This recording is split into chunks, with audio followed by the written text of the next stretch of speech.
So students, आज हम बात करेंगे स्टैटिस्टिक्स के बिल्कुल बेसिक कॉन्सेप्ट के बारे में। आपने देखा होगा कि जनरली हम लोग क्वेश्चंस कर लेते हैं, फॉर्मूले अपन लर्न कर लेते हैं, क्वेश्चन अटेम्प्ट कर लेते हैं, लेकिन जहाँ कोई थियोरेटिकल क्वेश्चन आ गया, जहाँ कोई बेसिक कॉन्सेप्ट का क्वेश्चन आ गया, वहाँ हम थोड़ी सी प्रॉब्लम में आ जाते हैं। क्यों? क्योंकि हमारा सारा ध्यान केवल फॉर्मूलों पे रहता है, क्वेश्चंस पे रहता है, हम अपने बेसिक कॉन्सेप्ट्स को इतना स्ट्रॉन्ग नहीं करते। और जहाँ भी क्वेश्चन की लैंग्वेज थोड़ी सी भी घूम गई, थोड़े से बेसिक टर्मिनोलॉजी को उसने यूज़ कर लिया, वहाँ आप उनको प्रॉब्लम आ जाती है। तो आज की मेरी क्लास टोटल इस बात पर रहेगी कि मैं आपको बेसिक कॉन्सेप्ट क्लियर कराऊँ, बेसिक फंडामेंटल जो आधारभूत तथ्य होते हैं उनके बारे में अपन बात करें स्टैटिस्टिक्स के। तो आइए शुरू करते हैं। तो सबसे पहली बात मैंने कहा, various steps in statistical investigation. अब बात आई भाई स्टैटिस्टिकल इन्वेस्टिगेशन क्या होता है। तो देखिए, जब भी अपन कोई काम करते हैं, डेटा इकट्ठा कर रहे हैं, क्यों कर रहे हैं? कोई हमारा ऑब्जेक्टिव होता है, कोई हमारा क्या होता है, उद्देश्य होता है, उसके लिए हम क्या कर रहे हैं, डेटा को कलेक्ट कर रहे हैं। तो हमने कहा various steps in statistical investigation क्या होते हैं। सबसे पहली बात, जो पहला स्टेप है वो होना चाहिए आपका प्लानिंग। प्लानिंग मतलब आपका उद्देश्य क्या है, क्यों आप डेटा इकट्ठा करना चाह रहे हैं, किस काम के लिए आप डेटा इकट्ठा करना चाह रहे हैं, वो आपको बिल्कुल क्लियर होना चाहिए, ताकि जो इन्वेस्टिगेटर है, जो अनुसंधान करता हो, उसको पता हो कि मुझे कहाँ से अपना डेटा कलेक्ट करना है और कहाँ से नहीं करना है। इसका मतलब क्या हुआ? इसका मतलब ये हुआ कि अगर आप प्लानिंग में बिल्कुल क्लियर हेड हैं, अगर आप प्लानिंग में बिल्कुल क्लियर हेड हैं, तो आपको पता है कि इस रीजन से डेटा कलेक्ट करना है, इस रीजन से डेटा कलेक्ट मुझे नहीं करना है। तो यहाँ सबसे इंपॉर्टेंट बात क्या होगी? प्लानिंग हो गई, आपका नियोजन, जिसको बोलते हैं हिंदी में क्या बोलते हैं इसको अपन, नियोजन। दूसरी बात, जो सबसे इंपॉर्टेंट बात है, प्लान कर लिया भाई क्या करना है, क्या करना है आपने प्लान कर लिया, उद्देश्य क्या है, ऑब्जेक्टिव क्या है, ये अपन ने प्लान कर लिया। उसके बाद क्या करेंगे अपन? उसके बाद करेंगे बेटा अपन collection of data. Collection of data बड़ा इंपॉर्टेंट स्टेप है, सबसे इंपॉर्टेंट स्टेप भी कह सकते हैं, क्योंकि डेटा ही अपना गलत कलेक्ट हो गया तो जो भी अपन आगे करेंगे वो तो गलत फिर होना ही होना है। तो कलेक्शन ऑफ डेटा, आपने नाम सुना होगा शायद कभी, primary data and secondary data. Data को कलेक्शन करने के लिए, जैसे मैंने पहले बात की, प्राइमरी डेटा ये क्या होता है? सपोज मैं खुद इन्वेस्टिगेटर हूँ और मैं डेटा कलेक्ट कर रहा हूँ। मान लो मुझे कुछ कॉलेजेस के जो स्टूडेंट्स हैं उनकी इंटेलेक्चुअल लेवल, उनके बौद्धिक स्तर के बारे में क्या करना है, अध्ययन करना है, उनके बौद्धिक स्तर के बारे में कुछ डिसीजन लेना है। अब मैं क्या करूंगा? मैं खुद जाऊंगा, जो डिफरेंट डिफरेंट कॉलेजेस हैं मेरे एरियाज में, जो मेरा सैम्पलिंग का एरिया है, उस डिफरेंट डिफरेंट कॉलेजेस में जाऊंगा और क्या करूंगा, मैं खुद डेटा लूंगा, उनके एज के बारे में, उनके परसेंटेज के बारे में, उनके इंटेलेक्चुअल लेवल के बारे में मैं खुद डेटा क्या करूंगा, कलेक्ट करूंगा। शुरुआत से लेकर अंत तक, स्टार्टिंग से लेकर एंड तक डेटा मैंने खुद ने कलेक्ट किया। इसका मतलब डेटा क्या है? ये डेटा बिल्कुल मौलिक रूप में है, ये डेटा बिल्कुल ओरिजिनल फॉर्म में है, सिर्फ मैंने कलेक्ट किया है, इसलिए क्या बोलते हैं इसको अपन, प्राइमरी डेटा। क्या बोलते हैं इसको अपन? Primary data. मैं किसी के ऊपर डिपेंड नहीं था, जो भी डेटा कलेक्ट करना है मुझे, मैंने वो खुद ने डेटा अपना क्या किया, कलेक्ट किया। दैट्स वाई इसको बोलते हैं अपन, पहली चीज को, इसका पार्ट हो गया एक तरह से, इसका पहला पार्ट क्या हो गया, प्राइमरी डाटा। फर्स्ट पार्ट क्या हो गया इसका, प्राइमरी डेटा। कौन से फॉर्म में हुआ, डिटेल में बात अपन आगे करेंगे, अभी अपन इसका लेते हैं ओवरव्यू। तो व्हाट इज प्राइमरी डाटा? जो ओरिजिनल फॉर्मेट में होता है, इन्वेस्टिगेटर खुद अपने आप क्या कर रहा है, इसको इकट्ठा कर रहा है, कलेक्ट कर रहा है, दैट इज कॉल्ड बेटा प्राइमरी डेटा। इसका जो सेकंड पार्ट है उसको बोलते हैं अपन सेकेंडरी डेटा। सेकेंडरी डेटा, तो ये डेटा क्या होता है? देखो, सपोज मुझे कुछ इनकम से संबंधित डेटा कलेक्ट करना है। जिससे संबंधित डेटा कलेक्ट करना है मुझे, इनकम, आय से संबंधित डेटा कलेक्ट करना है। किस रीजन की, किस तरह के पर्सन्स की कितनी कितनी आय है, ये सब मैं अपने कई सोर्सेज से पता कर सकता हूँ। कुछ मैगजीन होती हैं, कुछ अपने क्या बोलते हैं, समाचार पत्र होते हैं, उनके अंदर भी क्या होती हैं, अपने कुछ न्यूज़ छपती हैं। उन मैगजीन्स के अंदर भी ये डेटा रहता है। मैंने क्या किया, खुद ने कलेक्ट नहीं किया, लेकिन मैंने क्या किया, उन मैगजीन से, उन न्यूज़पेपर से, या कई ऑर्गेनाइजेशन होती हैं, कई ऑर्गेनाइजेशन अपने डेटा को क्या करती रहती हैं, पब्लिश करती रहती हैं। क्या करती रहती हैं? पब्लिश करती रहती हैं। तो उन पब्लिश डेटा से भी मैं अपना क्या कर रहा हूँ, जो डेटा कलेक्ट कर रहा हूँ, वो डेटा क्या मैंने इकट्ठा किया? नहीं, वो किसी और एजेंसी का, वो किसी और संस्था का डेटा था, मैंने उसको यूज़ किया। तो जब मैं किसी और के द्वारा, किसी और ऑर्गेनाइजेशन, किसी कोई और पर्सन के द्वारा कलेक्ट हुए डेटा को मैं यूज़ करता हूँ, तो डेटा मेरे लिए क्या बन गया? सेकेंडरी। क्या बोलते हैं हिंदी में इसको? द्वितीयक अपन डेटा बोलते हैं, द्वितीयक समंक बोलते हैं। इसको बोलते हैं बेटा अपन प्राथमिक समंक। किसको? प्राइमरी डेटा को हिंदी में बोलते हैं प्राथमिक समंक, और सेकेंडरी डेटा को बोलते हैं अपन द्वितीयक समंक। तो प्राइमरी डेटा कौन सा हुआ? जो ओरिजिनल फॉर्म में होता है, मौलिक रूप में होता है, इन्वेस्टिगेटर ने खुद ने कलेक्ट कर रखा है। सेकंड डेटा क्या होता है? जो डेटा किसी और ने यूज़ कर रखा है, जो डेटा किसी और ने कलेक्ट कर रखा है, मैं भी उसको मेरी स्टडी में क्या कर रहा हूँ? यूज़ कर रहा हूँ। तो उसको मैं क्या बोलता हूँ? उसको मैं बोलता हूँ सेकंड डेटा। अब हुआ क्या, देखिए इसमें चीज़ इंपॉर्टेंट जो है, वो ध्यान रखने वाली बात जो है वो ये है कि सेकेंडरी डेटा को यूज़ करते में हमें कई सावधानियां रखनी पड़ती हैं, हमें कई चीज़ों का ध्यान रखना पड़ता है। क्योंकि देखो सेकेंडरी डेटा का मतलब क्या है? वो किसी और पर्सन ने, किसी और एजेंसी ने इकट्ठा किया है।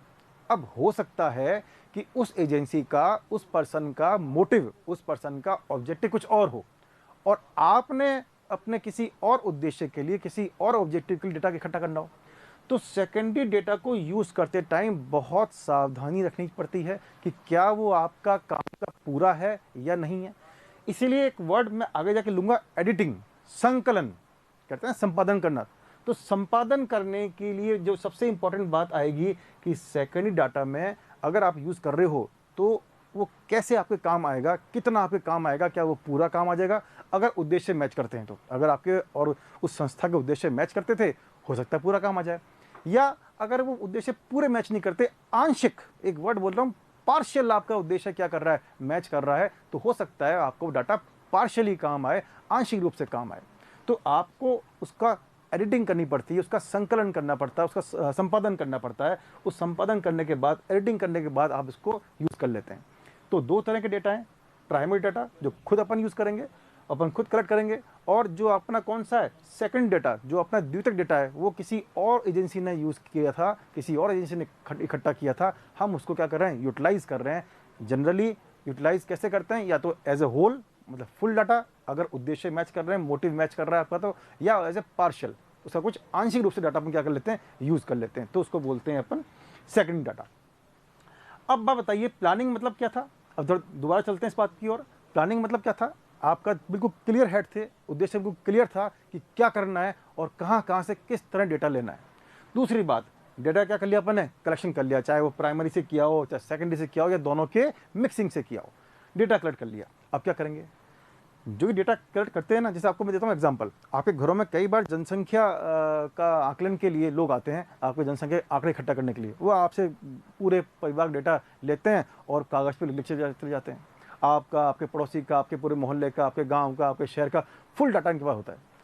अगर मैं किसी इन्वेस्टिगेटर के पास, सपोज मान लीजिए आप ही कोई इन्वेस्टिगेटर हो, और आपने मुझसे जनसंख्या के आंकड़े पूछे, मैंने तो क्या किया, घर घर जाके वो अपने आंकड़े इकट्ठे किए और खूब एक बड़ा ना अपना एक बंडल बनाया अपने कागजों का और आपके सामने ला के रख दिया।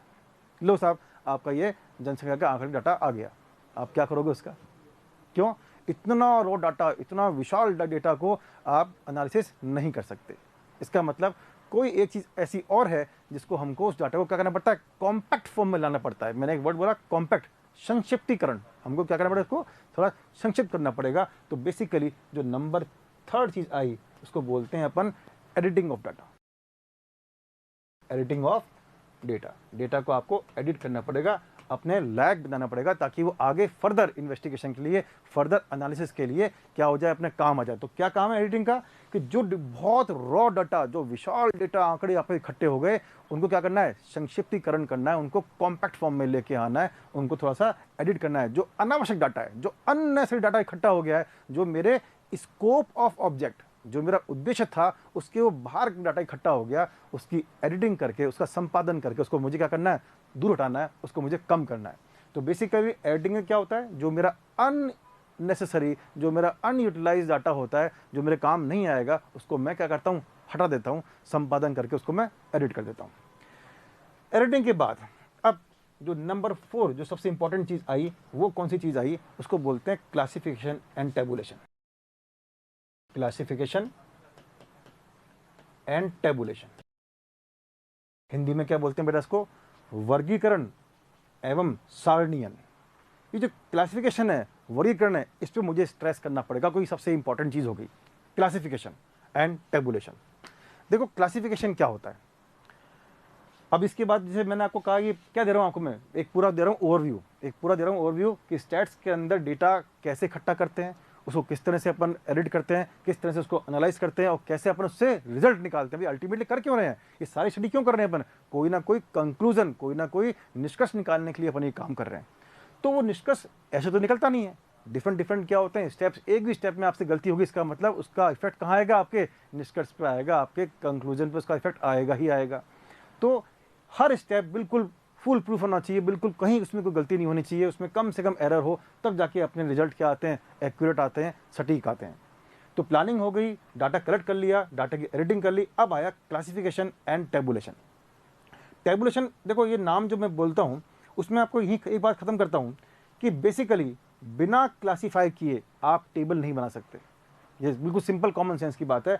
अगर डेटा को आपने क्लासीफाई नहीं किया, उसको वर्गीकृत नहीं किया, उसके नाम नहीं दिए, डाटा इसके कैटेगरी में आ रहा है, डाटा इस कैटेगरी में आ रहा है, डेटा दूसरी कैटेगरी में आ रहा है, जब तक आपने कैटेगराइजेशन नहीं किया, जब तक आपने वर्गीकरण नहीं किया, तो टेबल के अंदर अपन कैसे एंट्री करेंगे। टेबल में एंट्री करने के लिए हमें पता होना चाहिए ये इस वर्ग में आएगा, ये दूसरे वर्ग में आएगा। तो इसका मतलब ये हुआ कि टेबुलेशन करने के लिए, सारणीयन करने के लिए पहला और सबसे मोस्ट इंपॉर्टेंट जो अपना स्टेप है वो है क्लासिफिकेशन, वर्गीकरण। तो वर्गीकरण करने के लिए क्या करना पड़ता है, तो सबसे पहले मैं इसको एक बार आपको समझाता हूं। देखिए जो क्लासिफिकेशन होता है, जो डेटा का अपना क्लासिफिकेशन है, उसकी मैं अगर बात करूं आपसे कि किस तरह से अपना क्लासिफिकेशन होता है, कैसे अपन काम करते हैं, तो सबसे पहली बात, जैसे एक बहुत सिंपल सा एग्जांपल लेते हैं अपन। तो क्या सिंपल सा अपना एग्जांपल है,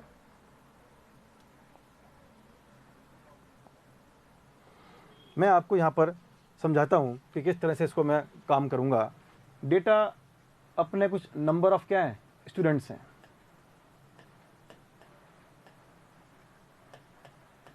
नंबर ऑफ क्या अपने पास कुछ स्टूडेंट्स हैं।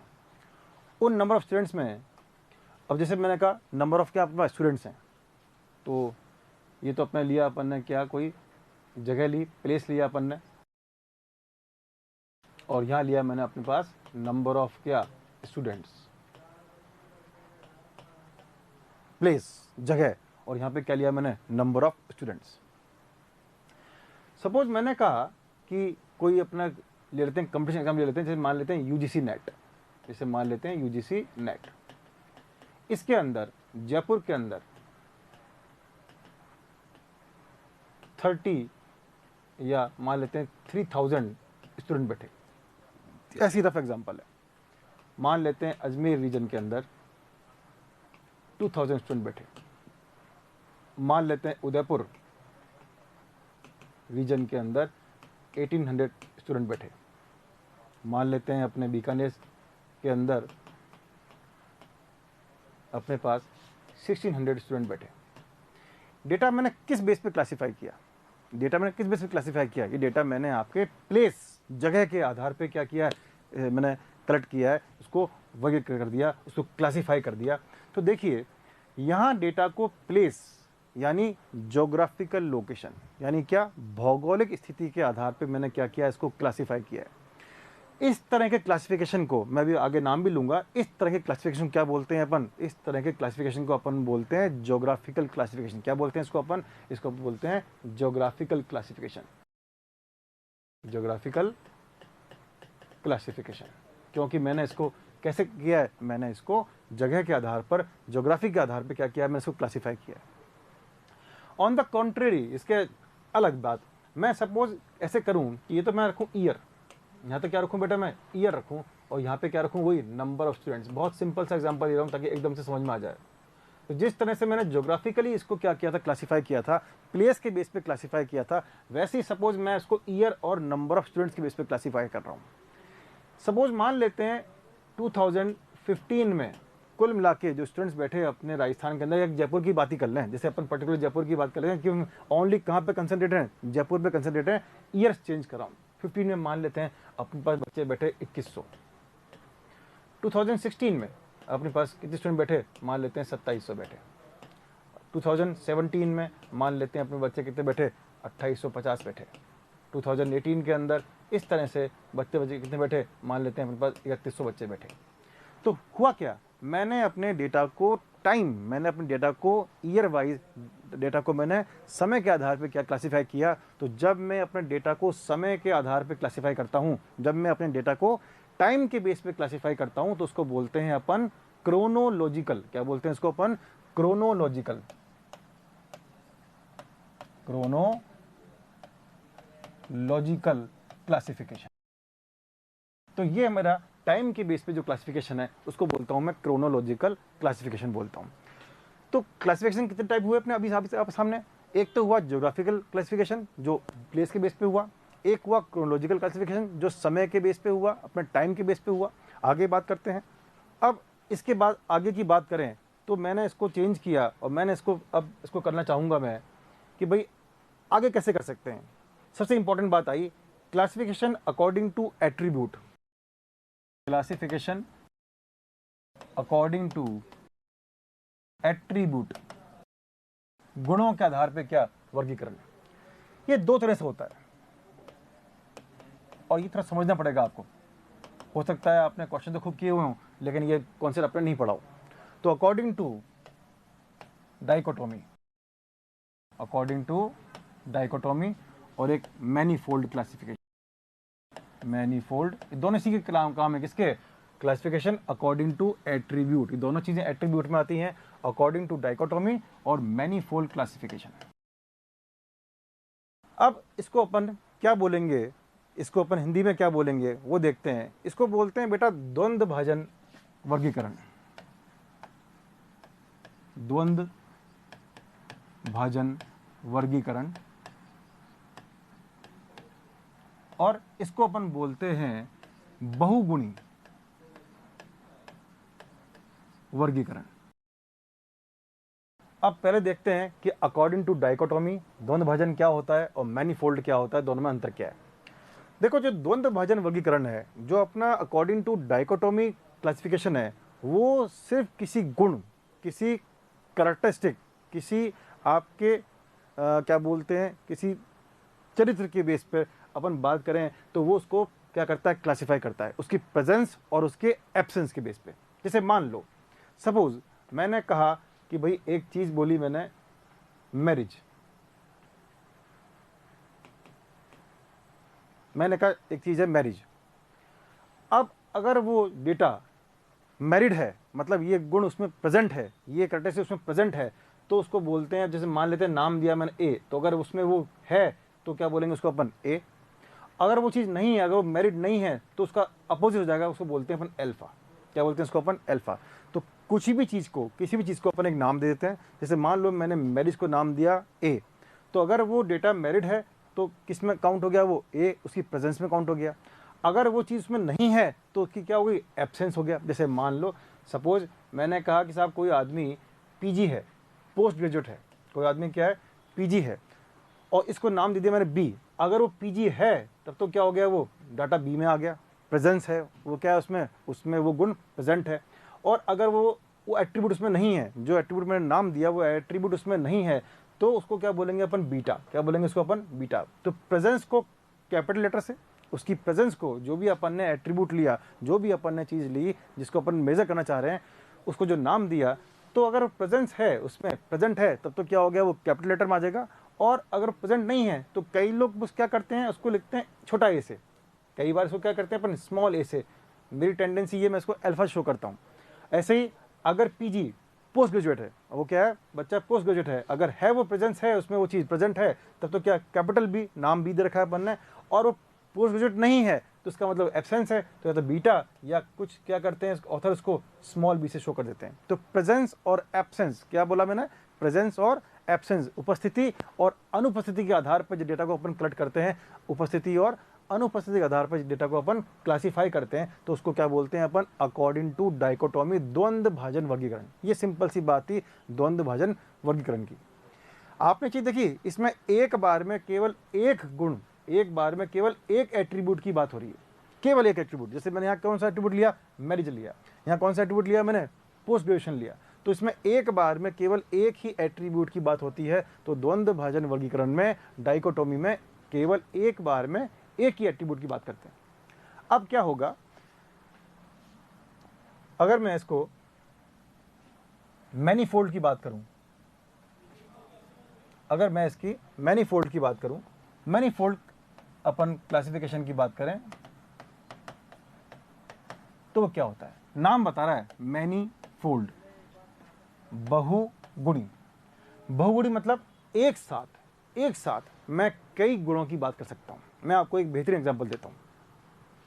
जैसे मान लो मैं डेटा कलेक्ट कर रहा हूं कुछ लोगों का, कुछ एक एरिया है, उस एरिया के लोगों को डेटा कलेक्ट कर रहा हूं और एक साथ मुझे उसमें 3 एट्रीब्यूट की तलाश है।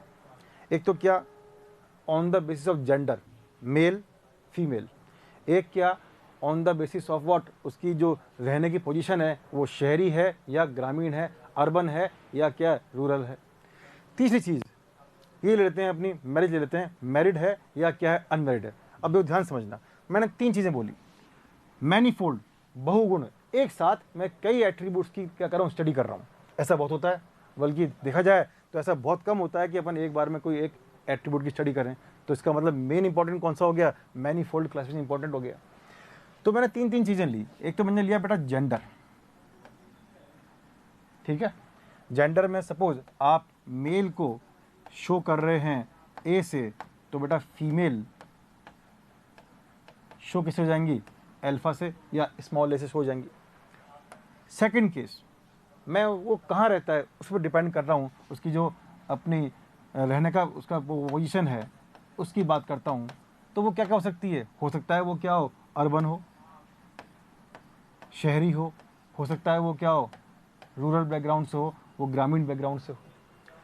थर्ड चीज़, उसकी मैरिड लाइफ के बारे में बात कर सकता हूँ। तो उसकी मैरिज लाइफ के बारे में बात करूँ तो हो सकता है वो क्या हो, मैरिड हो सकता है वो क्या हो, अनमैरिड हो। जिस तरह से मैंने मेल फीमेल को नाम दिया है कैपिटल ए, तो ये होगा अल्फा। मान लेते हैं अर्बन को मैं नाम दे रहा हूँ बेटा बी, तो ये क्या हो जाएगा मेरा बीटा। सपोज मैरिज को नाम दे रहा हूँ मैं सी, अगर मैरिड कौन है सी, तो अगर मैरिड नहीं होगा तो उसको बोल लेते हैं गामा। आपने कभी नाम सुना होगा साइंस के अंदर, और जरूर नहीं गामा अल्फा बीटा गामा दें, आप ऐसे दे सकते हैं ए स्मॉल ए, B small B, C small C, ऐसा भी दे सकते हैं।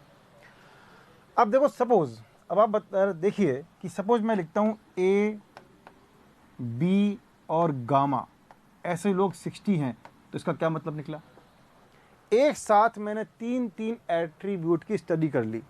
मैंने क्या बोला, ए बी गामा। ए मतलब वो क्या है, मेल है। बी मतलब वो कहाँ रहता है, शहर में रहता है। और गामा मतलब वो क्या है, अनमेरिड है। तो 60 लोग ऐसे हैं, 60 लोग ऐसे हैं, मेल हैं, अर्बन है, शहर में रहते हैं, और क्या है अपने, वो अनमेरिड हैं। सपोज मैंने ऐसे लिखा अल्फा बी और सी, मैंने क्या लिखा, अल्फा बी सी, तो तुरंत आपको पता लग गया, मतलब कितना इजीली हमने डेटा को क्या कर दिया, कंसाइज कर दिया। पूरा बिल्कुल स्पेसिफिक पता लग गया मुझे कितने लोग किस कैटेगरी में अपने रिलाई कर रहे हैं। तो अल्फा बी सी, अल्फा मतलब फीमेल, तो ये क्या दिखा रहा है, वो फीमेल जो शहर में रहती हैं और क्या है, अनमेरिड है, या फिर सॉरी मैरिड है। क्या बोला अल्फा बी सी को, अल्फा बी सी वो फीमेल जो शहरों में रहती हैं, अर्बन है और क्या है, मैरिड हैं। वो कितनी पता लगे, जैसे मान लो सपोज मैंने कहा 58 या चलो 68 मान लो। अब मैंने कहा कि सपोज आपके पास अल्फा है, बीटा है और क्या है, गामा है। ये मान लेते हैं अपना 15 है।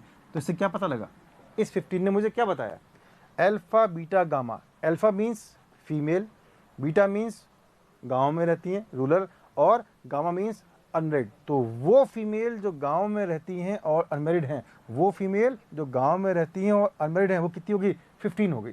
तो बेसिकली इसको बोलते हैं अपन मैनीफोल्ड क्लासिफिकेशन। जो एक साथ अपन कई एट्रीब्यूट्स की स्टडी कर लेते हैं तो उसको बोलते हैं मैनीफोल्ड। डायकोटोमी में एक बार में एक एट्रीब्यूट, उसकी एब्सेंस और उसकी क्या, प्रेजेंस। तो कितना इंपॉर्टेंट चीज अपन ने देखी कि क्लासिफिकेशन अकॉर्डिंग टू क्या, एट्रीब्यूट। नेक्स्ट चीज जो मैं लूंगा आपके लिए, नेक्स्ट जो क्लासिफिकेशन है आपका, वो मैं लूंगा आपके पास न्यूमेरिकल क्लासिफिकेशन। न्यूमेरिकल क्लासिफिकेशन, संख्यात्मक वर्गीकरण, संख्यात्मक वर्गीकरण।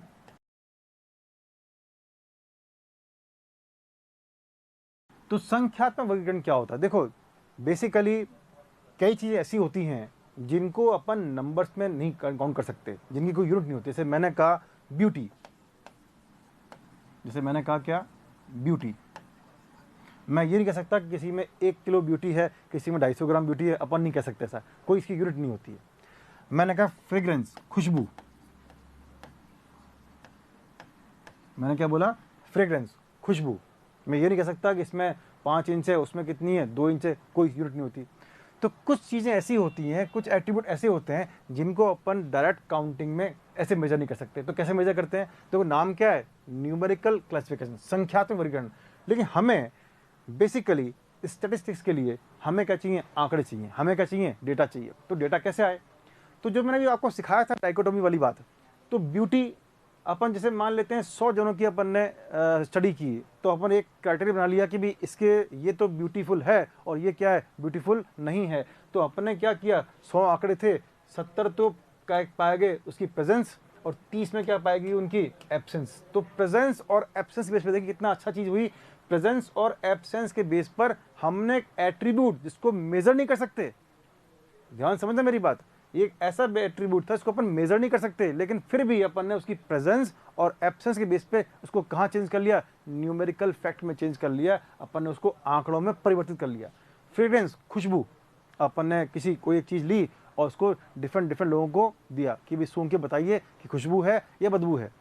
तो उस फ्रेग्रेंस को भी क्या किया, अगर लगा उनको फ्रेग्रेंस है तो वो क्या हो गया, उसकी प्रेजेंस, और नहीं लगा तो क्या होगी, एब्सेंस। तो उस डाटा को भी क्या कर लिया अपन ने, अपने प्रेजेंस और एब्सेंस बेस पे कहाँ चेंज कर लिया, न्यूमेरिकल फैक्ट में चेंज कर लिया, आंकड़ों में चेंज कर लिया। तो इसको बोलते हैं अपन संख्यात्मक वर्गीकरण की। कई चीज़ें ऐसी होती हैं जिनको अपन मेजर नहीं कर सकते, जिनको मैं मेजर नहीं कर सकता, लेकिन फिर भी उनकी प्रेजेंस और उनकी एब्सेंस के बेस पे उसको कहाँ कर लेते हैं, कन्वर्ट, अपन उसको संख्यात्मक आंकड़ों में कन्वर्ट कर लेते हैं, संख्यात्मक वर्गीकरण से कर लेते हैं अपन। That is called numerical classification, संख्यात्मक क्या, वर्गीकरण।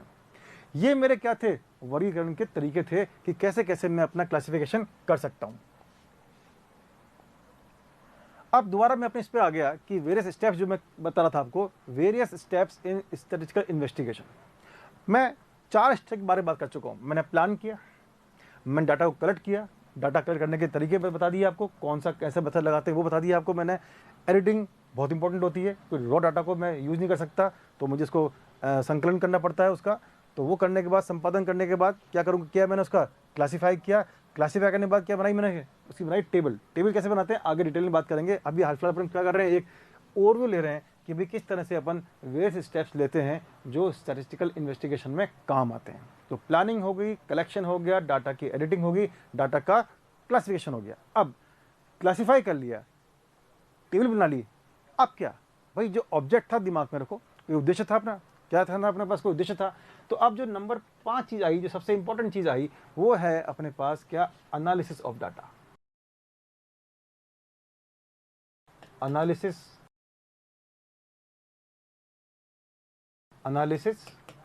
ऑफ डेटा, डेटा का एनालिसिस। जो भी आपका मकसद था, जो भी आपका मोटो था, जो भी आपका उद्देश्य था, वो बेसिकली यहाँ से शुरू होता है, रिफ्लेक्ट होना, वो यहाँ से आपकी पिक्चर में आएगा। अभी तक तो क्या कर रहे थे अपन, डेटा को एक तरह से अरेंज कर रहे थे। अभी तक क्या हो रहा था, डेटा अपन ने इकट्ठा किया, डेटा अपन ने कलेक्ट किया और डेटा को अपन ने अरेंज किया। अब प्रॉपरली जो अपन सोच रहे थे, जो अपना ऑब्जेक्टिव था, जो अपना मकसद था, उसकी ओर अपन कदम बढ़ाएंगे, एनालिसिस ऑफ डाटा।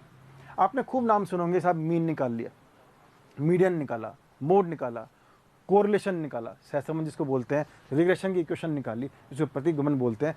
इतने कई चीज़ें आपने पढ़ी होंगी। बेसिकली वो आप क्या कर रहे हैं, एनालिसिस कर रहे हैं। क्या करें बेसिकली, आप वही आप बेसिकली एनालिसिस कर रहे हैं। बेटा एनालिसिस का मतलब क्या होता है, डाटा का विश्लेषण, डाटा का क्या विश्लेषण। जो भी मेरे को एक मेरा मोटो था, जो भी मेरा टारगेट था, उस तक पहुंचने के लिए मुझे कोई मैथमेटिकल ट्रीटमेंट चाहिए होता है। जो मेरा टारगेट था उस तक पहुंचने के लिए मुझे कोई मैथमेटिकल ट्रीटमेंट चाहिए होता है। उस गणितीय गणना को ही अपन क्या बोलते हैं, एनालिसिस ऑफ डाटा बोलते हैं। जैसे मान लो मुझे एवरेज इनकम निकालनी थी, मुझे क्या निकालनी थी, मुझे एवरेज इनकम निकालनी थी। मैंने क्या किया, प्लानिंग की कि भाई मैं क्या करूँगा, इस क्षेत्र में से, इस रीजन में से क्या करूँगा, डेटा लूँगा। प्लानिंग करने के बाद क्या किया, मैंने डेटा कलेक्ट किया। हो सकता है मैंने डाटा प्राइमरी विधि से कलेक्ट किया हो, खुद जाकर कलेक्ट किया हो, या उस इनकम वाले जो कई अपने रिपोर्ट पब्लिश होती हैं जिसमें लोगों की इनकम के बारे में होता है, फाइनेंस अपनी विभाग देता है, वित्त विभाग देता है, कई विभाग देते हैं रिपोर्टें, उन रिपोर्टों का यूज़ किया तो होता है सेकंड डाटा हो गया। उस डाटा की मैंने क्या की, एडिटिंग की, मेरे हिसाब से जो मेरा उद्देश्य था उस हिसाब से मैंने क्या की, उसकी एडिटिंग की, उसका मैंने संपादन किया, एडिटिंग होगी। फिर डाटा को क्या किया, मैंने क्लासीफाई किया, इनकम को सपोज मैंने जोड़ दिया ईयर वाइज, जो इनकम का डाटा इकट्ठा किया उसको सपोज मैंने ईयर वाइज कर दिया, या प्लेस वाइज, जैसे मैंने कहा था क्रोनोलॉजिकल ऑर्डर बना सकते हैं अपन अपने उसको टाइम की बेस से बना सकते हैं, या डिफरेंट अपने पास वेज थे। तो क्लासिफिकेशन एंड टैबुलेशन के अंदर हमने क्या किया, उस डेटा को क्लासीफाई भी कर दिया और टेबल फॉर्म में भी लिया है। वो सब लाने के बाद अब क्या, अब मुझे चाहिए एवरेज। तो हो सकता है मैं वो एवरेज किससे निकालूं बेटा, मीन से। तो मीन क्या है, मैथमेटिकल ट्रीटमेंट है। मीन क्या है, मैथमेटिकल फार्मूला है। तो व्हाट इज एनालिसिस, जो भी डेटा अपन ने इकट्ठा किया, क्लासीफाई किया, अब उसके ऊपर मैं क्या कर रहा हूँ, मैथमेटिकल ट्रीटमेंट कर रहा हूँ। अब उसके ऊपर मैं अपने मैथमेटिकल फार्मूले अप्लाई कर रहा हूँ ताकि मुझे उससे कुछ निष्कर्ष निकल सके, कुछ एनालिसिस कर सकूँ उससे मैं। तो जो भी अपन लगाते हैं, जैसे अपने नाम सुना होगा आपने, measurement of central tendency, chapter के नाम होते हैं ना, मेजरमेंट ऑफ डिस्पर्शन, आपने नाम सुना होगा, स्टैंडर्ड डेविएशन, वो क्या है, मैथमेटिकल ट्रीटमेंट है। आपने नाम सुना होगा रेंज, वो भी क्या है, मैथमेटिकल ट्रीटमेंट है। जो जितनी भी चीज़ें आप मैं नाम दे रहा हूँ आपको, मीन, मोड, मीडियन, जितनी भी चीज़ें हैं वो सब किस में काम आती हैं, डेटा को एनालाइज करने में काम आती हैं, डेटा को विश्लेषण करने में काम आती हैं, depending on our motto, depending on हमारा क्या उद्देश्य क्या था, हमारा ऑब्जेक्टिव क्या था, उसके बेस पे हम चूज़ करते हैं। बहुत सारी चीज़ें होती हैं, मैं फिर से बताना चाहूँगा आपको, चीज़ें बहुत सारी होती हैं। जैसे इसकी बात करें एक अपन दोबारा से, तो मैंने कहा कि आपने ये तो बोल दिया कि साहब हम एनालिसिस करेंगे, भाई कैसे करोगे एनालिसिस, के लिए क्या चाहिए मुझे, कोई मैथमेटिकल टूल चाहिए। तो एनालिसिस के लिए जो मेरे पास गणितीय टूल, जो मैथमेटिकल टूल्स मेरे पास होते हैं वो कौन कौन से हैं, बहुत सारे होते हैं। जैसे अपन बात करते हैं मेजरमेंट ऑफ सेंट्रल टेंडेंसी, अपन क्या बात करते हैं, मेजरमेंट ऑफ सेंट्रल टेंडेंसी की। तो उसके अंदर अपन निकालते हैं एवरेज, क्या निकालते हैं उसमें अपन निकालते हैं एवरेज। कौन कौन से एवरेज हो सकते हैं अपने पास, हो सकता है मीन से निकालें, हो सकता है मीडियन से निकालें, हो सकता है अपन मोड से निकालें। इनफैक्ट अगर आपको याद हो तो अपन ने छोटी क्लासों में पढ़े थे, मीन भी अपने पास 3 तरह के होते हैं। एक तो होता है अर्थमेटिक मीन, एक तो होता है कौन सा, समांतर माध्य, एक आपने पढ़ा था ज्योमेट्रिक मीन, इसको बोलते हैं गुणोत्तर माध्य, एक आपने पढ़ा था हार्मोनिक मीन, इसको बोलते हैं हरात्मक माध्य। उद्देश्य के ऊपर, आपका जो उद्देश्य है उसके ऊपर ये चीज़ अपनी टोटल चीज़ डिपेंड करती हैं कि कौन सा मैथमेटिकल ट्रीटमेंट, कौन सा गणितीय टूल आप उसके ऊपर लगा रहे हो, डिपेंड इस बात पे करता है आपका उद्देश्य क्या है और डाटा कितना है आपके पास। तो arithmetic mean, geometric mean, harmonic mean, median, mode वगैरह वगैरह, ये कौन से अपने मेजरमेंट ऑफ सेंट्रल टेंडेंसी के अपने पास टूल्स हैं। एक अपन नापते हैं कि डाटा कितना वास्ट है, डाटा कितना बिखरा हुआ है, डाटा में कितनी स्कैटरिंग है। उस स्कैटरिंग को मेजर करने के भी बहुत सारे तरीके होते हैं। अपने नाम सुने होंगे आपने, रेंज, डिस्पर्शन बोलते हैं ना, रेंज, विस्तार, क्या बोलते हैं रेंज को, विस्तार होता है अपने पास। एक अपने पास क्या होता है, मीन डेविएशन, जिसको हिंदी में क्या बोलते हैं अपन, माध्य विचलन, हिंदी में क्या बोलते हैं इसको अपन, माध्य विचलन। एक होता है अपने पास स्टैंडर्ड डेविएशन, जिसको बोलते हैं प्रमाप विचलन या मानक, स्टैंडर्ड मतलब मानक, स्टैंडर्ड डेविएशन बोलते हैं इसको अपन। तो ये सब चीज़ें किस में काम आएंगी, ये सब स्कैटरिंग मेजर करती हैं। क्या मेजर करती हैं, डाटा कितना स्कैटर्ड है, डाटा कितना फैला हुआ है। एक चीज़ आपने और सुनी होंगी नाम, जैसे अपन कहते हैं इसको अपन कोरिलेशन, हिंदी में नाम क्या होता है, सह संबंध। जितनी भी चीज़ें मैंने इसके ऊपर बोली, ये सब एक बार में केवल एक सीरीज, एक बार में केवल एक श्रेणी का ही एनालिसिस करती हैं। जैसे मान लो मैंने कहा कि भाई मुझे चाहिए एवरेज इनकम, एक क्षेत्र है उसके लोगों की एवरेज इनकम चाहिए, तो ये जो अपना निकालेगा मीन, सिर्फ एक ही सीरीज का क्या निकालेगा, एवरेज इनकम निकाल देगा। मीडियन भी मीडियन इनकम निकाल देगा। मोड क्या होता है, जो सबसे हाईएस्ट फ्रीक्वेंसी वाली इनकम है वो क्या हो जाएगी, सीरीज की मोड हो जाएगी। तो बेसिकली ये जितनी भी चीज़ें मैंने बताई इसके ऊपर वाली, ये कोरिलेशन ऊपर वाली, वो एक बार में केवल एक ही सीरीज, एक बार में केवल एक ही श्रेणी क्या करती हैं, एनालिसिस करती हैं। लेकिन जैसे ही मैं आया नीचे कोरिलेशन पर, कोरिलेशन है और एक नाम लूँगा रिग्रेशन, हिंदी में क्या बोलते हैं इसको बेटा, कोरिलेशन को बोलते हैं अपन सहसंबंध, और रिग्रेशन को बोलते हैं अपन प्रतीपगमन। रिग्रेशन को अपन क्या बोलते हैं? प्रतीपगमन बोलते हैं। तो कोरिलेशन, रिग्रेशन जो चीजें हैं वो एक बार में दो या अधिक, एक बार में दो या उससे ज्यादा सीरीज, उससे ज्यादा श्रेणियों की तुलना, कंपैरेटिव क्या करते हैं इसको? तो कोरिलेशन एंड जो रिग्रेशन है वो एक साथ में दो या दो से अधिक श्रेणियों की तुलना कर देते हैं, दो या दो से ज़्यादा सीरीज की कंपैरेटिव स्टडी में काम आते हैं। तो ये सिंगल सीरीज के लिए और ये टू और मोर सीरीज के लिए। तो दीज आर वेरियस, ये हमारे कई तरह के क्या हैं? मैथमेटिकल टूल्स हैं जो किस में काम आते हैं? एनालिसिस में काम आते हैं। किस में काम आते हैं? एनालिसिस में काम आते हैं। तो आइए अपन दोबारा चलते हैं अपने। तो हम बात कर रहे थे अपने स्टैटिस्टिकल इन्वेस्टिगेशन की। मुझे उम्मीद है जब तक मैं इसको ख़त्म करूंगा तो आपको पूरा एक ओवरव्यू मिल चुका होगा कि भाई स्टैटिस्टिकल इन्वेस्टिगेशन में हमारे क्या क्या स्टेप होते हैं और क्यों करते हैं। तो यहाँ अपन को एक मकसद मिला, यहाँ अपन को एक मोटो मिला, उस मोटो के बाद अपन डाटा उसके अकॉर्डिंग डाटा कलेक्ट किया। मोटो मतलब मकसद, तो मकसद के साथ अपन ने डाटा कलेक्ट किया, कैसे भी किया, प्राइमरी सेकेंडरी, उस डाटा की क्या किया अपने अकॉर्डिंग, अपने ऑब्जेक्टिव के अकॉर्डिंग अपन ने क्या की? एडिटिंग की। फिर अपन ने उसको क्या किया बेटा? क्लासीफाई किया। क्लासीफाई के बाद अपने टेबल बनाई। टेबल बनाने के बाद क्या किया? उसका एनालिसिस। एनालिसिस के बहुत सारे अपने पास टूल्स एंड टेक्निक्स हैं जो मैंने नाम लिए, और भी होंगे अपने पास, आगे जाके पढ़ेंगे अपन उसको। तो एनालिसिस किया। एनालिसिस के बाद क्या पता लग गया अपन को? जो अपना टारगेट था, जो अपने प्लान फेज में किया था कि मुझे तो एवरेज निकालना है। क्या निकालना है? मुझे तो लोगों की इनकम का एवरेज निकालना है। तो देखो वहाँ वो एवरेज आपको पता लग गया। फिफ्थ स्टेप में, पांचवें स्टेप में जाके आपको पता लगा कि हाँ भाई लोगों की ये इनकम क्या थी? एवरेज इनकम थी। अब नंबर 6 और you can say and step हमारा इसका यहाँ पे आ गया। नंबर जो 6 स्टेप है वो कहलाता है अपना interpretation. Interpretation and reporting. Interpretation and reporting of जो भी आपने निष्कर्ष निकाला उसकी रिपोर्टिंग। तो डेटा जो भी इकट्ठा किया था उसकी रिपोर्टिंग कर दी अपन ने। इंटरप्रिटेशन, निर्वचन, कोई निष्कर्ष। इंटरप्रिटेशन क्या है? कोई अपन निष्कर्ष निकाला और उसकी क्या कर दी अपन ने? रिपोर्टिंग कर दी। रिपोर्ट भी बड़ी इंपॉर्टेंट चीज़ होती है। जो भी आप इन्वेस्टिगेशन कर रहे हो लास्ट में क्या करते हैं अपन? रिपोर्ट सबमिट कराते हैं। ये तो इंपॉर्टेंट चीज़ होती है। तो इंटरप्रिटेशन, जो एनालिसिस किया उससे कुछ निष्कर्ष निकाला, उससे कुछ कंक्लूजन निकाला, और कंक्लूजन जो है, जो आपका निष्कर्ष है, वो बिल्कुल ईजी एंड क्या होना चाहिए? स्पष्ट होना चाहिए। क्या होना चाहिए? बिल्कुल वो बिल्कुल ईजी टू अंडरस्टैंड एंड बिल्कुल क्लियर होना चाहिए, स्पष्ट होना चाहिए कि क्या आपने जो ऑब्जेक्टिव लिया था, जिसके बारे में स्टडी कर रहे थे, क्या वो पूरी तरह से क्लियर कर दिया आपने वो चीज़। तो आपका जो इंटरप्रिटेशन है, आपका जो कंक्लूजन है, वो जो निष्कर्ष है, वो बिल्कुल क्या होना चाहिए? स्पष्ट होना चाहिए, क्लियर होना चाहिए।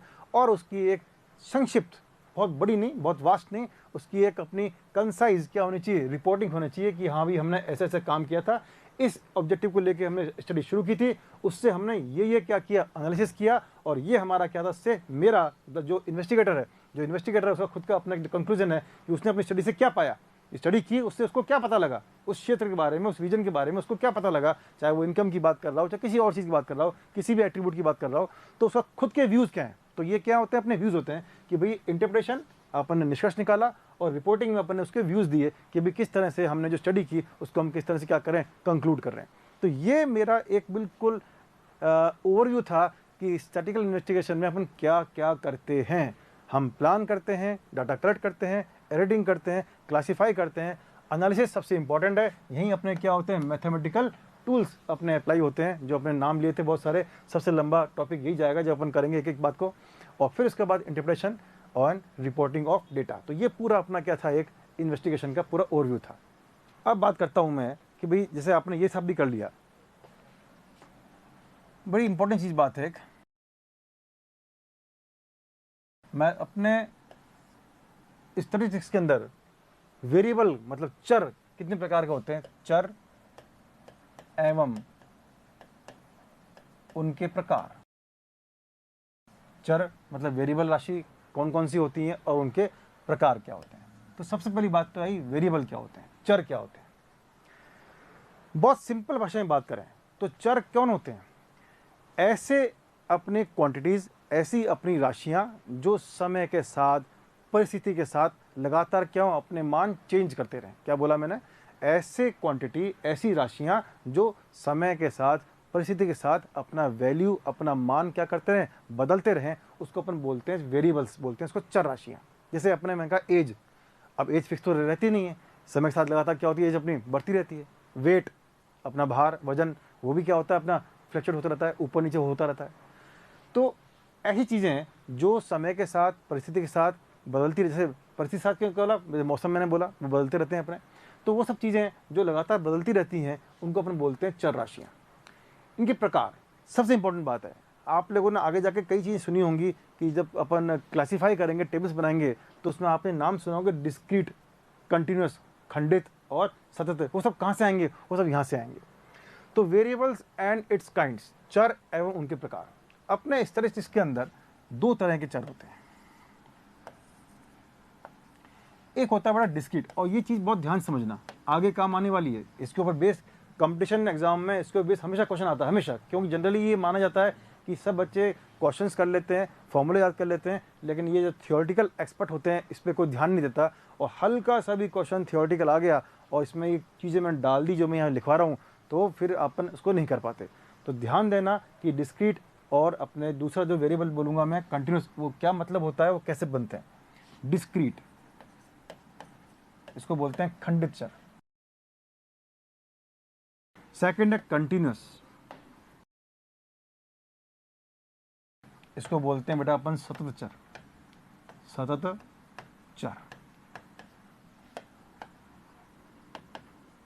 तो पहले समझना पड़ेगा कि इन दोनों में अंतर क्या है। डिस्क्रीट अपने वेरिएबल कौन से होते हैं, कंटिन्यूस अपने वेरिएबल कौन से होते हैं। आपको याद होगा, अगर थोड़ा सा भी आपको आगे चीज़ दिमाग में है, तो अपन डिस्क्रीट सीरीज, कंटिन्यूस सीरीज, मतलब खंडित श्रेणी और सतत श्रेणी बोलते हैं, बट वो कहाँ से आई, वो इन दोनों नाम से आई है।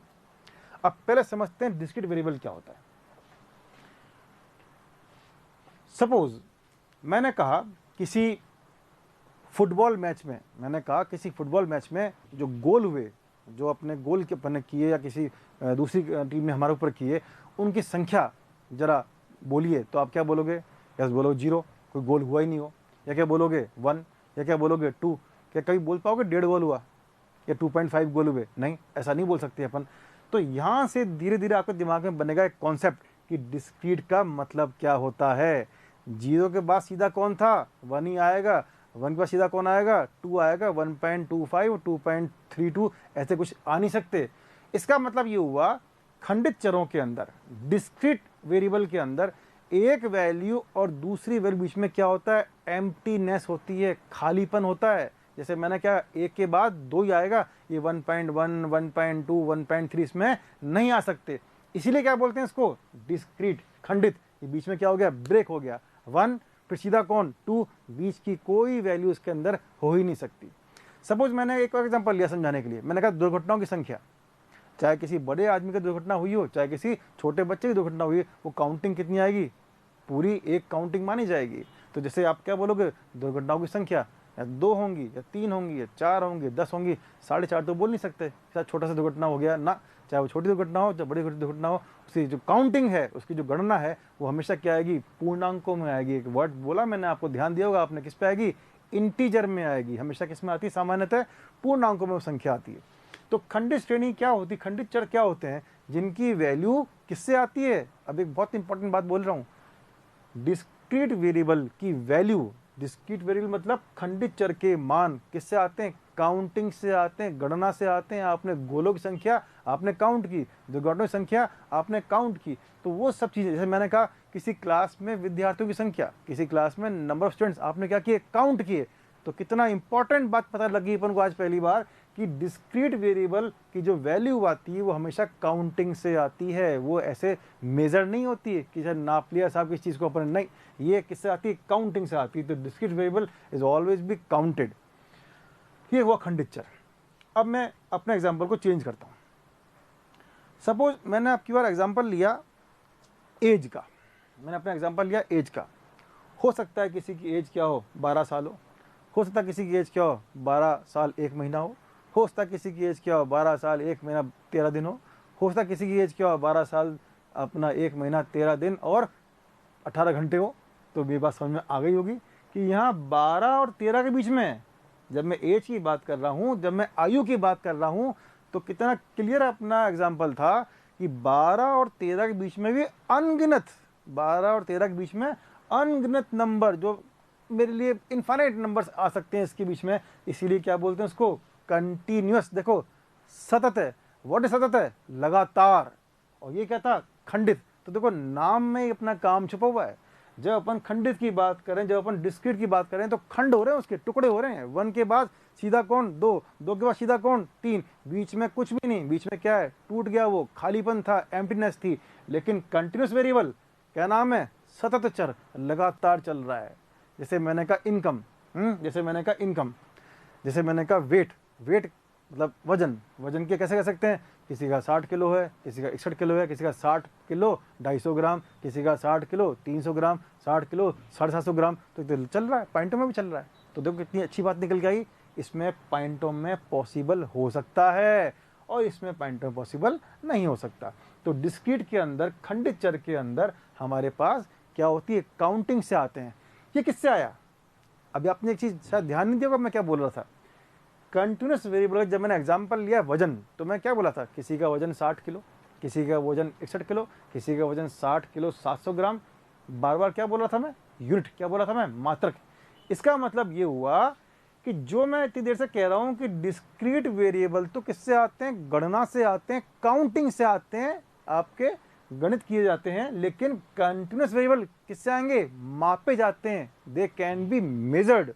इनकी मेजरमेंट नहीं होता, गोलों की संख्या आप मेजर नहीं करोगे। फुटबॉल मैच में गोलों की संख्या आप माप ना सकते हो, वो तो क्या करते हैं अपन, काउंट करते हैं, हेलो गोल हो गया, ठीक है। तो डिस्क्रीट वेरिएबल के अंदर हम क्या करते हैं, काउंटिंग करते हैं, गणना करते हैं। और यहाँ पे कंटिन्यूस वेरिएबल में हम उसको मापते हैं, उसको हम मेजर करते हैं। जैसे मैंने कहा अभी आपको, इनकम किस में नापोगे, रुपीज़ में, पैसे में नापोगे। जैसे मैंने कहा वजन, मैंने कहा वेट, किस में नापोगे, किलो में नापोगे। और आपके किस में नापेंगे, अपन ग्राम में नापेंगे। तो इस तरह की जो चीज़ें होती हैं वो किस में आती हैं, कंटिन्यूस में आती हैं। अब मेरे ख्याल से आपको क्लियर हो गया होगा। डिस्क्रीट वो वेरिएबल्स जो किस में आते हैं, गणना से आते हैं, कल अपने किससे आते हैं, काउंटिंग से आते हैं। जो कंटिन्यूस वेरिएबल हैं वो किससे आते हैं, मेजरमेंट से आते हैं, वो किसी एक मापन विधि से आते हैं। चाहे वो अपन वजन नापते हों, चाहे आय नाप रहे हों, चाहे अपन हाइट नाप रहे हो, इतने फुट इतने इंच। हाइट भी होती है ना कि भी 4 foot 5 inch, 4 foot 7 inch, 4 foot 7.5 inch, इस तरह से अपन जो नापते हैं इसको। तो ये सब किस में आते हैं, कंटिन्यूस वेरिएबल। अब मुझे इसमें एक स्पष्टीकरण देना पड़ेगा, मुझे इसमें एक नोट देना पड़ेगा आपको कि कई बार कुछ चीज़ें ऐसी होती हैं जिनके ऊपर मैं कुछ प्रतिबंध, कुछ रेस्ट्रिक्शन लगा देता हूँ, तो हो सकता है वो कंटिन्यूस वेरिएबल कहाँ आ जाए, डिस्क्रीट में आ जाए। क्या बोला मैंने, sometimes on applying some restriction, कोई कंडीशन लगा देने पर वो कंटिन्यूस वेरिएबल भी कहाँ आ सकते हैं, डिस्क्रीट में आ सकते हैं। कैसे, सपोज मैं इनकम का एग्जाम्पल ले लिया। वैसे तो क्या पॉइंटों में चल रही, जैसे आप 100 रुपये 20 पैसे, 100 रुपये 50 पैसे, 100 रुपये 70 पैसे, इस तरह से दे सकता हूँ, तो पॉइंटों में चल रहे हैं। लेकिन मैंने एक बात बोल दी कि साहब मुझे तो निकटतम सैकड़े में नापना है। क्या नापना है, मुझे तो निकटतम हंड्रेड्स में ही क्या करना है, मेजरमेंट करना है। तो फिर वो क्या होगा, जैसे मान लो किसी की इनकम 120 रुपये भी हुई, तो वो क्या करेंगे, राउंड ऑफ, क्या करेंगे इसके बाद, राउंड ऑफ करेंगे। तो राउंड ऑफ करने के बाद दोबारा किस में आ जाएगी, वो सैकड़े में आ जाएगी, वो हंड्रेड्स में आ जाएगी। तो अगर मैं कह देता हूँ, कुछ रेस्ट्रिक्शन लगा दिया मैंने, कोई इस पर प्रतिबंध लगा दिया कि भाई जो आयु भी है, जैसे मैं कहा एज है, वो कह रहा है कि दिनों के बाद छोड़ो, दिन वगैरह मतलब यूज़ करो, सीधे क्या मुझे तो ईयर और मंथ बताओ, और टोटल काउंटिंग इसमें कर लो महीनों में।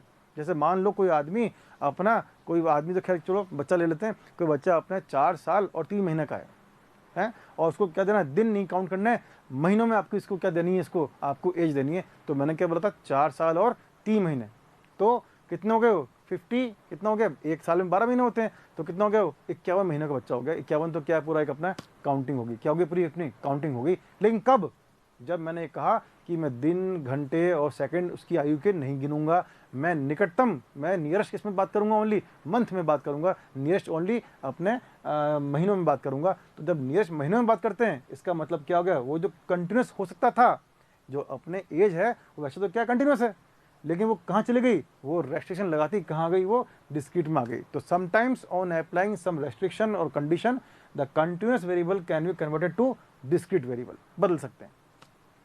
अब हमने कहा, ये सीख लिया कि डिस्क्रीट वेरिएबल ये होते हैं और कंटिन्यूस वेरिएबल अपने क्या होते हैं, सतत चर किस तरह से होते हैं। इसके बाद जब मैं बात करूंगा तो इस तरह से करेंगे कि भाई ये बात तो अपन ने कर ही ली, किस तरह से अपन इसको आगे करेंगे। तो एक बार मैं इसको आपको समझाना चाहूँगा एक एग्जांपल से। जैसे मैंने बात की, आपने कई बार देखा होगा कुछ सीरीज होती हैं। अब मैं जो नेक्स्ट चीज़ लूँगा उसका एक बार एग्जांपल दे रहा हूँ आपको।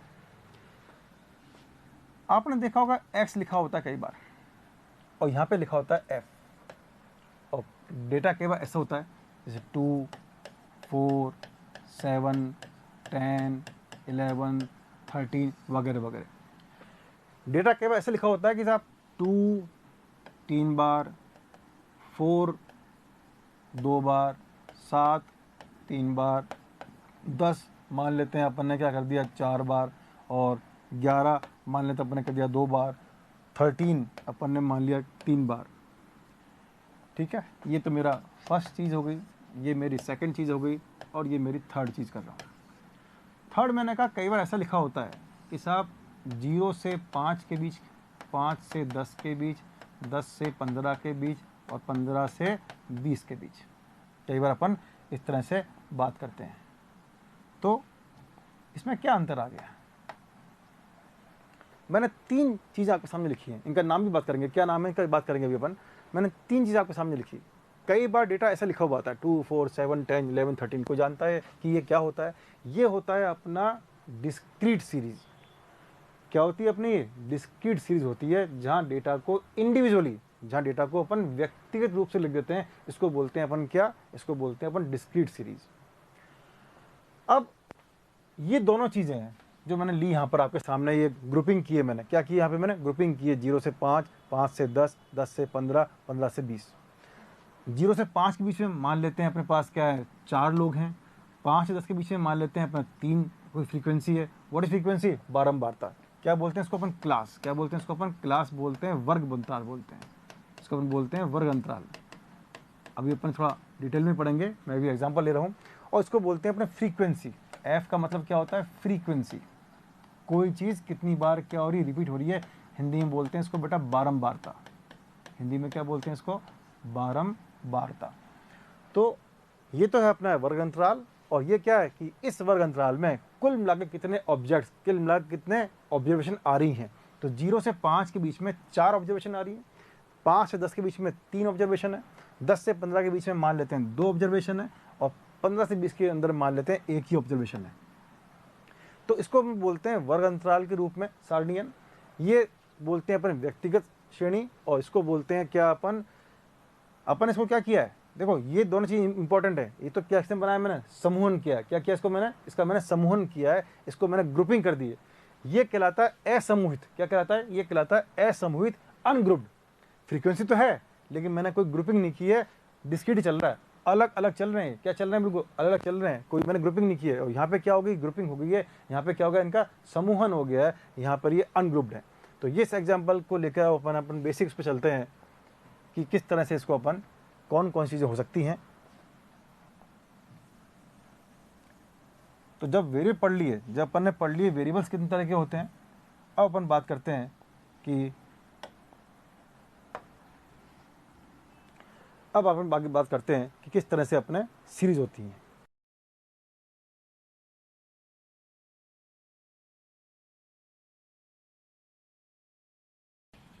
तो स्टैटिस्टिकल सीरीज, सांख्यिकीय श्रेणियां। जो सांख्यिकीय श्रेणियां हैं वो बेसिकली मैं आपको एक चार्ट के थ्रू समझाता हूं कि कितनी तरह की होती हैं। तो सांख्यिकीय जो श्रेणियां जो अपनी होती हैं वो 2 तरह से अपन पहले तोड़ सकते हैं उसको। एक तोड़ सकते हैं उसको अपन इंडिविजुअल सीरीज, एक तोड़ सकते हैं उसको फ्रीक्वेंसी डिस्ट्रीब्यूशन। एक तोड़ते हैं इसको अपन इंडिविजुअल सीरीज, और एक तोड़ सकते हैं फ्रीक्वेंसी डिस्ट्रीब्यूशन। हिंदी में इसको बोलते हैं बेटा आवृत्ति बंटन। आवृत्ति बंटन। ऑफ कोर्स इसमें फ्रीक्वेंसी होंगी, आवृत्तियां होंगी। और इंडिविजुअल सीरीज को बोलते हैं व्यक्तिगत श्रेणी। व्यक्तिगत श्रेणी, ये वो चीज़ें मैं बोल रहा था कि डाटा से लिखवा जाएगा 2, 4, 7, 10, 11, 13। डाटा इंडिविजुअल ढंग से बिल्कुल लिखा हुआ है, कोई इसमें ग्रुपिंग नहीं है, कोई इसमें मैंने समूहन नहीं किया, डाटा इंडिविजुअल है। यहाँ पे क्या आ गई, फ्रीक्वेंसी आ गई। अब फ्रीक्वेंसी के अंदर भी दो पार्ट हो गए, फ्रीक्वेंसी के अंदर भी अपने पास दो पार्ट आ गए। पहला पार्ट क्या आ गया अपना, पहला पार्ट आ गया बेटा अनग्रुप्ड,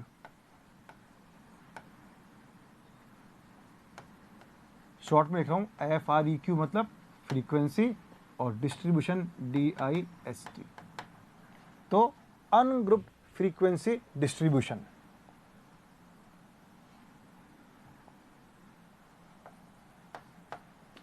यानी कौन सा, असमूहित आवृत्ति बंटन, असमूहित आवृत्ति बंटन। और एक कौन सा, ग्रुप्ड, एक अपने पास होगा ग्रुप्ड फ्रीक्वेंसी डिस्ट्रीब्यूशन, यानी कौन सा, समूहित आवृत्ति बंटन। तो समूहित आवृत्ति बंटन और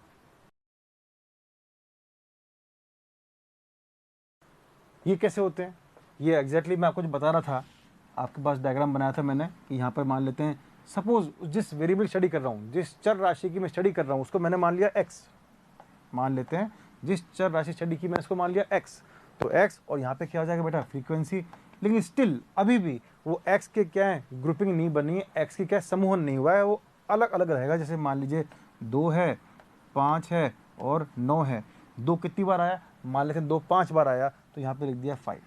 2 कितनी बार आया, 5 बार रिपीट हुआ, 5 बार उसकी बारंबारता है, 5 बार फ्रीक्वेंसी है। 5 मान लेते हैं 3 बार आया, 5 मान लेते कितनी बार आया, 3 बार आया, और 9 मान लेते कितनी बार आया, 2 बार आया। इससे फ़ायदा इतना हुआ कि जैसे यहाँ पर सपोज इधर इस वाले के अंदर 7 एक बार और आ जाए, मान लो इस वाले के अंदर 7 एक बार और आ जाए, तो आपको 7 लिखना पड़ेगा अलग से। अब यहाँ पे फ़ायदा क्या हुआ कि जब अपन इसका समूहन, जब उसने असमूहित रूप से उसको लिखा इसको अपन ने, तो बस क्या कर दिया, 7 एक बार था, एक बार और था, तो लिख दूंगा 7 कितनी बार आ गया, 2 बार आ गया। तो अनग्रुप्ड फ्रीक्वेंसी डिस्ट्रीब्यूशन के अंदर है मामला कौन सा, वो इंडिविजुअल वाला ही, अभी भी इंडिविजुअल वाला, लेकिन उस इंडिविजुअल के अंदर, उस व्यक्ति के श्रेणी में जो चीज़ जितनी बार क्या हो रही है, रिपीट हो रही है, जो अपने वेरिएबल जितनी बार रिपीट हो रहा है, उसकी उतनी फ्रीक्वेंसी, उतनी आवृत्ति हम उसको लिख देते हैं।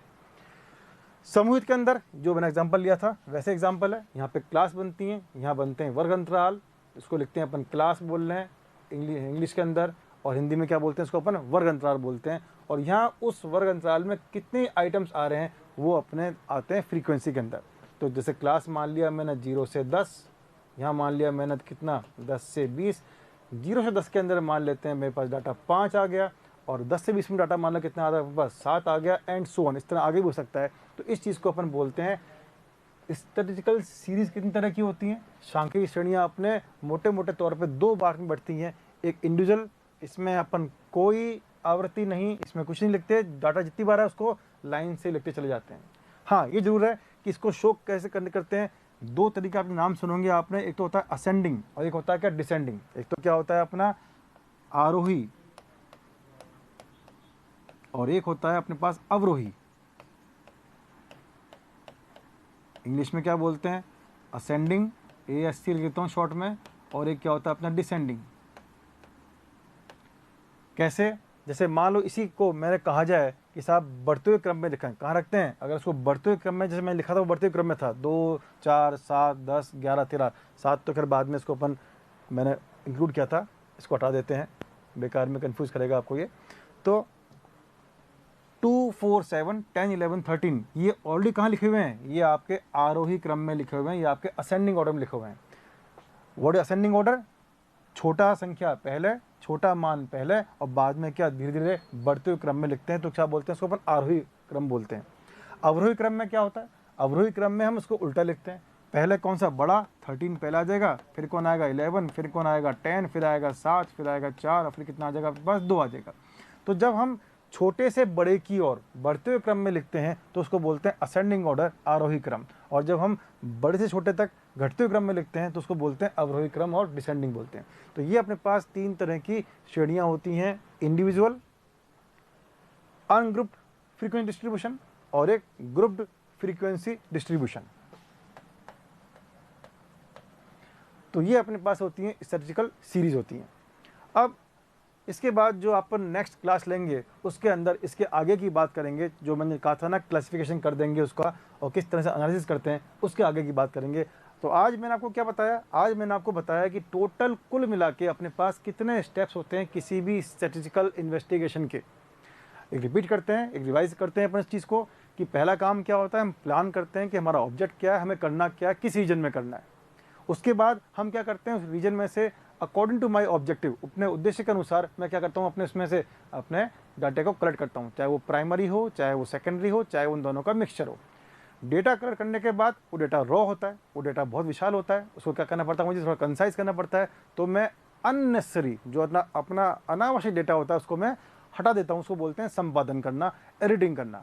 एडिटिंग करने के बाद क्या करते हैं, उसको क्लासीफाई करते हैं, डाटा को क्या करते हैं, arrange. What is classification? Arrangement. Arrangement करने के कई तरीके मैंने सिखाए थे आपको। हो सकता है समय के आधार पर, हो सकता है अपन क्या बोलते हैं किसी ज्योग्राफिकल लोकेशन के आधार पर इसको डाटा को क्लासीफाई करें, तो उसको बोलते हैं अपन क्लासिफिकेशन बोलते हैं। आफ्टर क्लासिफिकेशन हम क्या करते हैं, सबसे मोस्ट इंपॉर्टेंट चीज़, जो डेटा अपन ने क्लासीफाई कर लिया, टेबल बना ली, उसके ऊपर क्या लगाते हैं अपन, मैथमेटिकल ट्रीटमेंट लगाते हैं, उसके ऊपर मैथमेटिकल टूल्स अप्लाई करते हैं। और मैथमेटिकल टूल्स से ही बेसिकली अपना क्या होता है, एनालिसिस वाला स्टेप पूरा कंप्लीट होता है।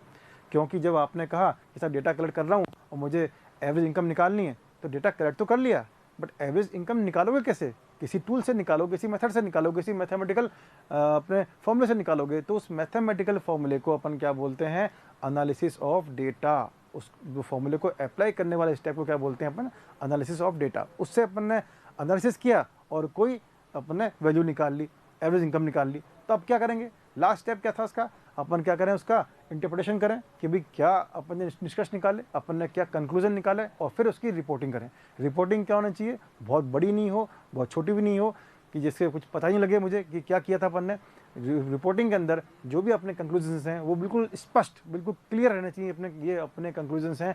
और इन बात पे अपन ने स्टडी करके, ये जो इन्वेस्टिगेटर है, जो अपना अनुसंधान करता है, उसके व्यूज़ उसमें होने चाहिए, उसमें कोई सजेशन होना चाहिए उसका कि भाई ये स्टडी मैंने की और उसके अंदर ये मेरे निष्कर्ष पाए गए और मेरे अकॉर्डिंग ये इसके व्यूज़ हैं। तो इसको अपन बोलते हैं क्या, analysis of interpretation and report writing, last step जो अपना था। उसके बाद मैंने बताया कि क्लासिफिकेशन कैसे कैसे कर सकते हैं, वो अपन ने सीखा। और लास्ट में आपको बताया कि स्टैटिस्टिकल सीरीज कौन कौन सी होती हैं, सांख्यिकी श्रेणियाँ कौन कौन सी होती हैं, इंडिविजुअल होती है, अपनी अनग्रुप फ्रीक्वेंसी डिस्ट्रीब्यूशन होती है और ग्रुप फ्रीक्वेंसी डिस्ट्रीब्यूशन होता है। अब इसके बाद नेक्स्ट चैप्टर में अपन इनके बाद आगे जो बात कही मैंने, क्लासीफाई कैसे कर लेंगे और कैसे एनालिसिस करेंगे, किस तरह से अपने स्टैट्स का इन्वेस्टिगेशन आगे बढ़ेगा, वो हम नेक्स्ट क्लास में करेंगे। ओके।